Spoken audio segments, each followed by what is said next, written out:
Welcome back to Human Form and Function. In this lecture, I'm going to spend quite a bit of time going over homeostasis with you. As I mentioned earlier, homeostasis is a key concept, so it's well worth spending some time making sure you have this down. At the end of this video, I'd like you to be able to define the term and explain its importance for proper body function.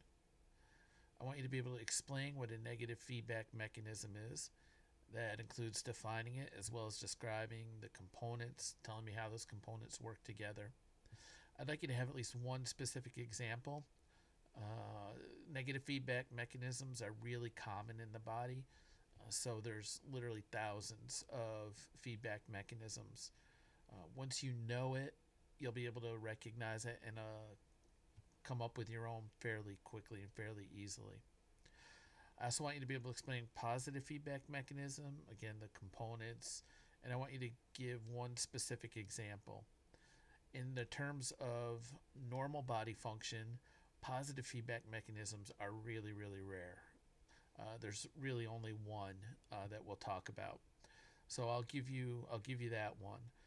In terms of pathology, the book talks about a few examples where you have a positive feedback mechanism beginning, and if you don't correct that, if you don't stop that very quickly, you're pretty quickly into life-threatening situations. One thing I want you to start to get used to when we have big words like this isn't that bad, but when you have words in physiology and anatomy, it's really in your best interest to learn some roots and break them down. So homeo means the same. Stasis has to do with state. Okay, so literally this means same state. So if you break it down, you already kind of know the definition. This helps you on the exams, for example, and just talking about it later on. We're going to define homeostasis as the existence and maintenance of a relatively constant body state. Some examples, and again, there's hundreds, if not thousands, things like body temperature, blood pressure, blood glucose, pH levels, things like that. Okay, so I'm going to use body temperature as an example. I want to point out a few things. If I ask all of you what body temperature is, we're all taught 37 degrees centigrade. Okay, that's kind of the average value, but that's not really what's considered normal. So if my body temperature is 37.2, does that mean I'm off? So one of the things I want to point out, for almost every physiological measure, there's not one value that's the correct value. Rather, what we look for are ranges. So if we look at body temperature, depending on what book you use, sort of the normal range of body temperature would be 36.5 to 37.5 degrees. So if you're somewhere in there, it's considered a normal body temperature.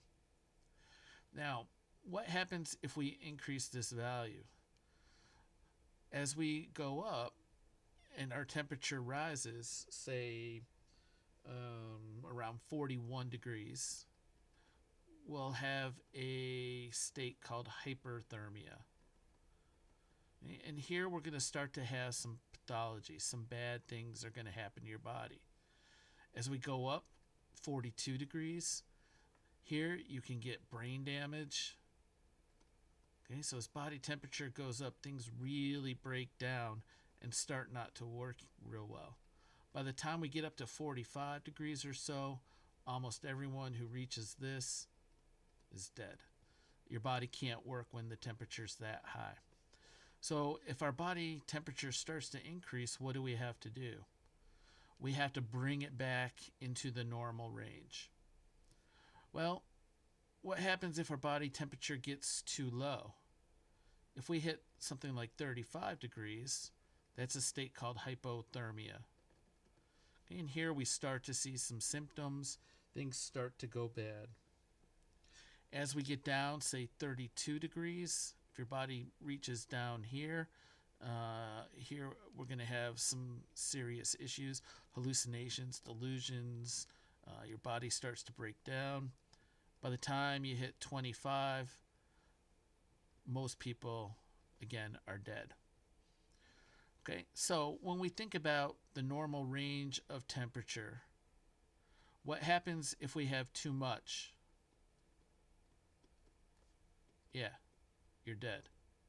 What happens if we have too little? Yeah, you're dead. Okay? So when we talk about blood pressure, blood glucose levels, anything having to deal with physiology, how much do we need? We don't need more, we don't need less. You need the right amount. Okay, so a lot of times people think, a lot of people think that physiology is kind of like money, right? If a little money is good, even more is better. And even more than that is even better. The more money, the better. That's not how physiology works. You need the right amount. Too much of anything will kill you. Too little of anything will kill you. Okay, so that's a key concept. You've got to fight that. You need the right amount. We're going to have mechanisms. And again, I pick body temperature on purpose because, especially, with the winters here in Buffalo, we're used to some of those mechanisms that when we get cold, what happens? You shiver to generate heat. In the summer, it does get warm here. You're having activity in a 90-degree day. What happens? You sweat. Okay, so there's some things your body does that's very intuitive. We've all experienced them to help maintain homeostasis, to keep your body temperature within that range. Now, in order to do that, we have to have some things to help us out here. Okay, I'm going to give you some definitions. These I expect you to know and be able to apply. First is the variable. That's going to be a specific characteristic of the body. So earlier I spent time talking about body temperature. That's an example of a variable. pH, blood pH is another variable. Testosterone level in men is another variable. Weight is another variable. Okay, almost always we're going to maintain within a range. As I said, physiology is not like money. More is not always better. You need the right amount. Remember this, the right amount. That's key. Now, when we're talking about maintaining your body temperature within a range, you need a set point. Okay, so again, you can think about this with a thermostat, right? You set your thermostat at a temperature. Now, your body probably doesn't put it at 68 or whatever you set your thermometer at. There's probably a range, again, that's going to be okay. So a set point is probably not a single value. Rather, it's within a range. If you're in that range, your body doesn't turn on any of these homeostatic mechanisms. If it's outside the range, they will. Okay, but we refer to that as the set point. Now, if we have a set point, we're going to need a correctional mechanism. Okay, so, our body temperature starts to go up. We have a brain to detect that. Okay, it doesn't matter if we don't have a way to bring it back down. Okay, so with most measures, if you deviate too much, you die. And so, as you can imagine, there's not just one mechanism to bring things back into their ideal range, back toward the set point. Okay, so, although I'll talk about correctional mechanism, really there's multiple. So with body temperature, if your body temperature starts to go up, there's several different things your body does to fight that. Okay, it changes blood flow. You sweat. There's behavioral mechanisms. Being too hot is uncomfortable. We don't like it. So what do? Find some shade or stop working so hard. Okay? Now, these correctional mechanisms are usually going to involve the nervous and or endocrine system. And we'll talk about specific functions a little bit more later. This is straight from your book. Tells you what homeostasis is. Now, one thing, if we do have a set point, your body's going to deviate a little bit from it. The correctional mechanism is going to kick in and bring it back to where you want it. You get a little low, a little overshoot, it's going to come back up. Okay? So the point of this, when we look at normal physiological range, and if I were to take your temperature, let's say we'll use that ideal variable. Let's say we're at 37 degrees. If I actually measure body temperature very sensitively, it's not going to stay at 37 degrees perfectly constantly. What's going to happen is we'll hit, say, 37.1. So as we start to deviate, we're going to try to cool the body a little bit, maybe alter blood flow, alter activity. Maybe you'll sweat a little bit, probably not with that small increase, but a correctional mechanism is going to kick in and try to bring it back. Okay? So the point is, as we deviate and the mechanism comes on, the result of that is that we're going to maintain body temperature within a range, and it's going to fluctuate a little bit. You can't help fluctuate. So again, think about your thermostat, right? Your temperature goes up a little bit. The air conditioner comes on. It stays on. Sometimes it overshoots the set point a little bit. You get a little cooler. Things will warm up. As they warm up, it comes on. You don't maintain your house at exactly the same temperature. There's going to be small fluctuations.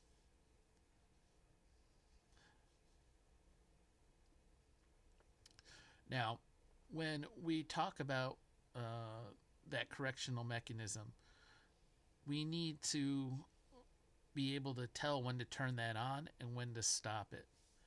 Okay, so for every homeostatic mechanism, we have a set point and a correctional mechanism.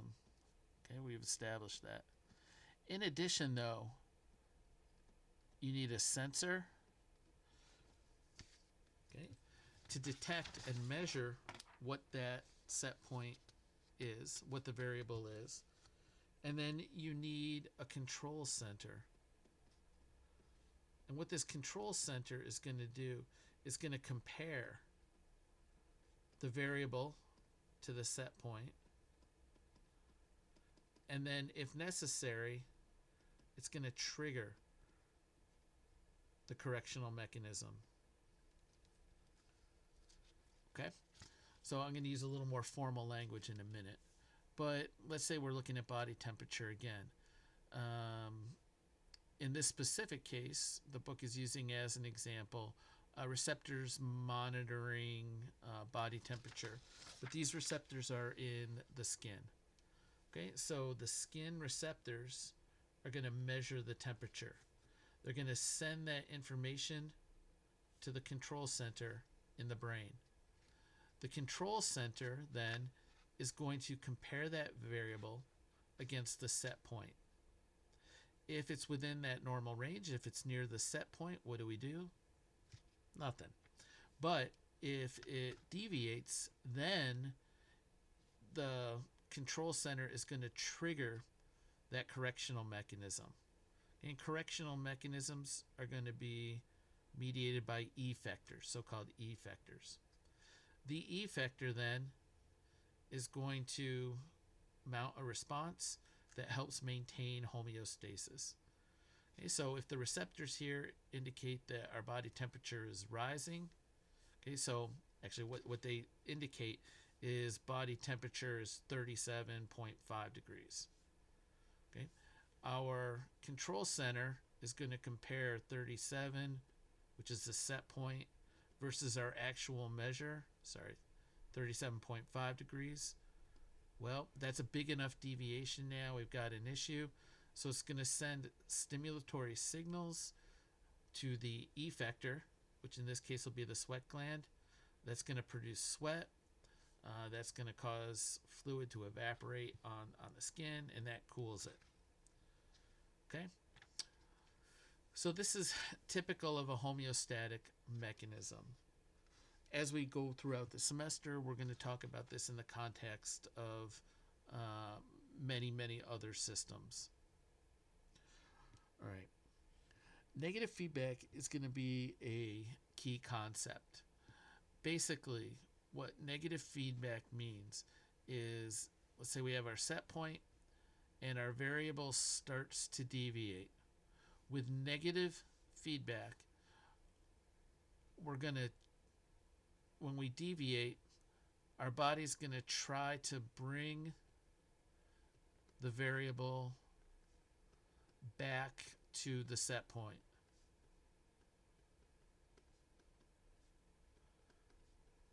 Okay?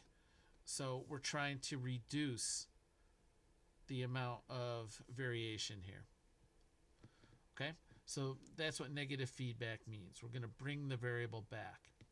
So if our body temperature is too high, we're going to cool it. Let's say we go outside without our coat in the middle of winter. Our body temperature is going to decrease, but we're going to try to bring it back. Okay, it's still negative feedback because we're trying to reduce the size of that fluctuation. We're trying to bring the variable back to the set point. Okay, so that's all negative feedback means. Again, think about blood glucose. After you eat a meal, what happens? You digest it, you absorb glucose into your bloodstream. Your body detects blood glucose levels going up. So what does it do? Your pancreas releases insulin, which causes cells to bring that up. Let's say it's been a while since you eat. Now your blood glucose levels are going to be low. What does your body do?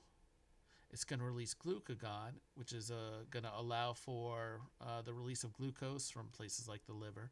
And that's going to raise your blood glucose levels and bring it back to range of normal. Okay, both of those are going to be examples of negative feedback.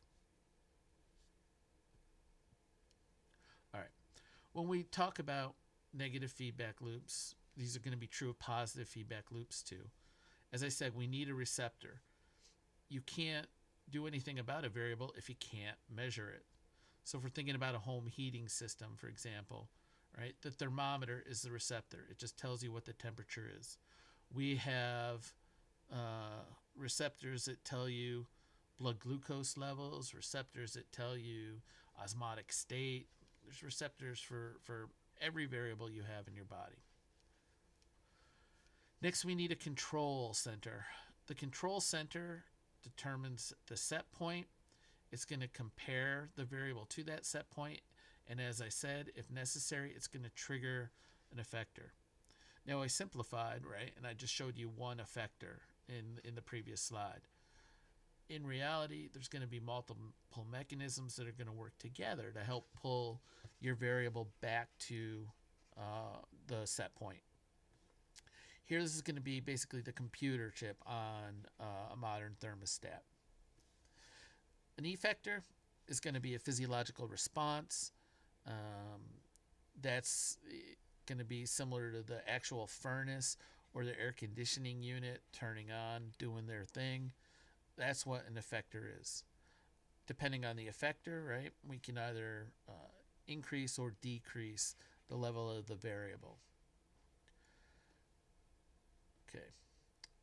A couple of examples that we've already gone over, so I'm not going to go over this in detail. If you want to look at this, just pause the video and you can see this on your own. Okay. Here we're talking again about body temperature. Body temperature is a good example because it helps us understand the concept, and is something that we're very familiar with. All right. There's other examples. So blood pressure, right? Again, we have a normal range of blood pressure. If your blood pressure is too high, we have pathology. It can be life-threatening. If we have blood pressure that's too low, same thing. Okay, so if blood pressure changes, right, and once we hit kind of the outside of the range, homeostasis is disturbed. At that point, your body is going to try to fight that. The control centers in the brain are going to detect that. We're going to have a response. In this particular case, The brain's going to decrease stimulation of the heart and the blood vessels. Heart rate will decrease, blood vessels will dilate. That's going to relieve the pressure and bring us back to homeostasis. Okay? So the negative feedback mechanism can be stimulation, or in this case, it can be inhibition. Right? Let's say our blood pressure decreases. Now we need to do the opposite, right? Now we got a problem. If your blood pressure is too low, inadequate blood supply to the brain, your neurons stop working, you pass out. Right? So if blood pressure is too low, again, homeostasis is going to be disturbed. The control centers in the brain are going to detect that we're below, outside our normal range.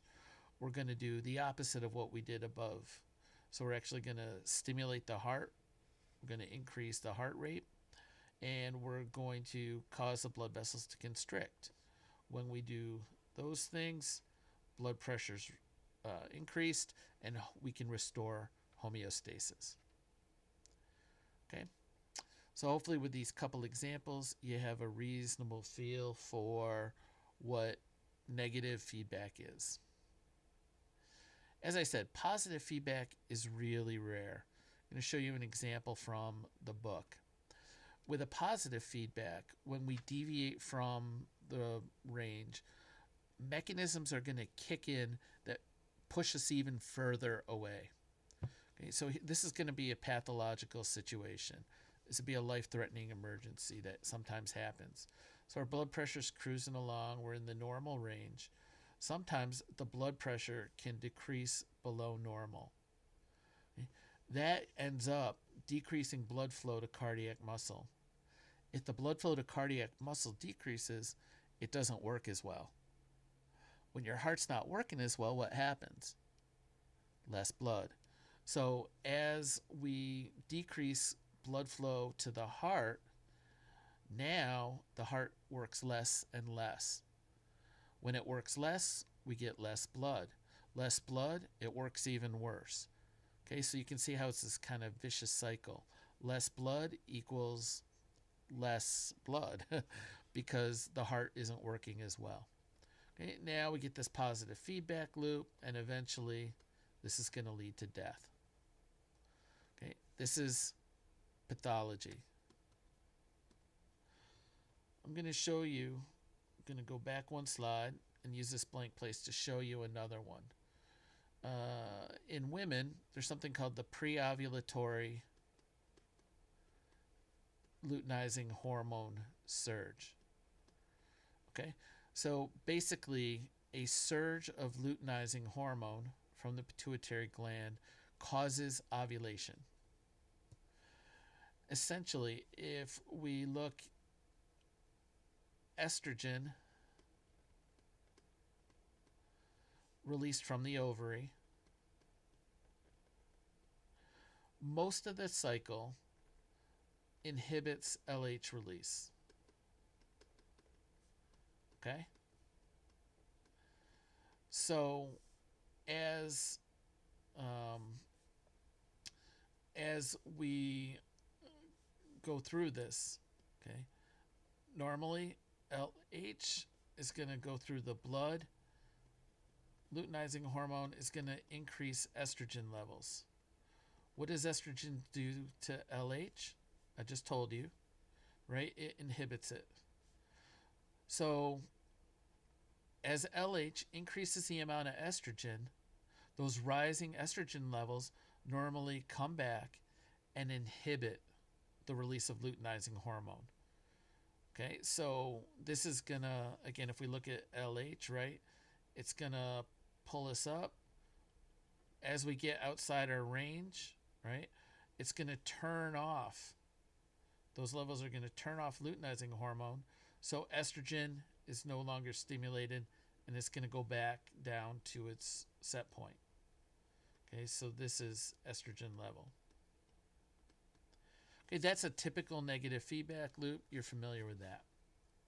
When estrogen levels get very high, though, around the time of ovulation, okay, what ends up happening is estrogen, instead of inhibiting, now is going to stimulate.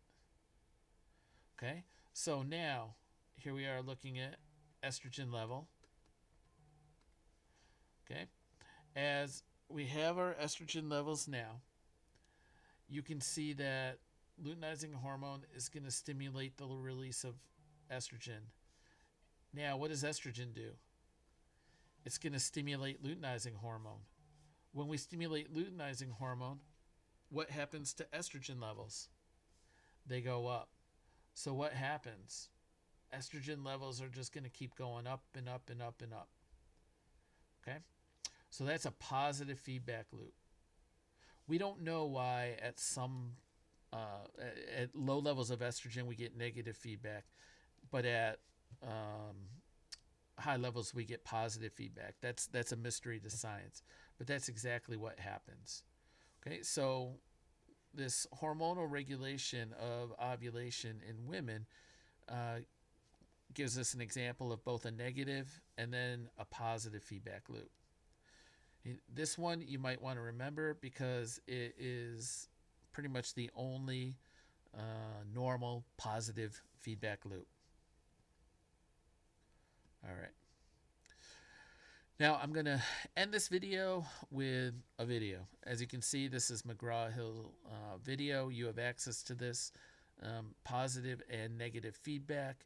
This is just going to reinforce what I just said. At the end of watching this, please make sure that you understand the basics of a positive and a negative feedback loop. Here we go. During the menstrual cycle, before ovulation, small amounts of estrogen are secreted from the ovary. Estrogen stimulates the release of gonadotropin-releasing hormone from the hypothalamus and luteinizing hormone from the anterior pituitary. Gonadotropin-releasing hormone also stimulates release of luteinizing hormone from the anterior pituitary. Luteinizing hormone, in turn, causes release of additional estrogen from the ovary.